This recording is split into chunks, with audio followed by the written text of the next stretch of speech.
Aujourd'hui c'était une grosse étape, on a coulé la dalle du rez-de-chaussée. Comme vous avez pu le voir, j'avais déjà préparé tout le polyane qui allait accueillir le béton et fini le coffrage.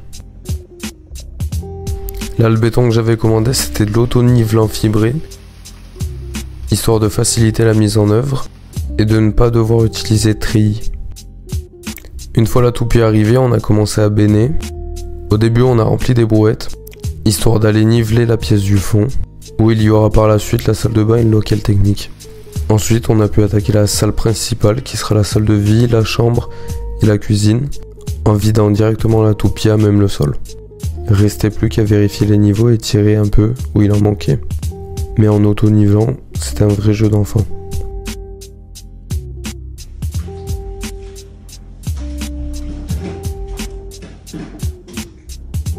A few moments later. Là on est 48 heures après et c'est déjà bien sec. Et de niveau. Je vais donc en profiter pour découper mes joints de dilatation. Ça permettra de réduire le risque d'apparition de grosses fissures sur ma dalle. Donc je commence à tracer ma découpe au cordeau. J'installe un disque béton sur la disqueuse. Et là, maintenant c'est parti pour découper.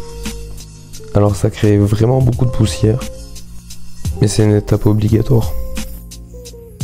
Pour le coup, j'ai pas fait les découpes les plus droites qu'il existe, mais ça fera l'affaire. Alors c'était une grosse étape, mais franchement ça vaut le coup quand on voit le changement.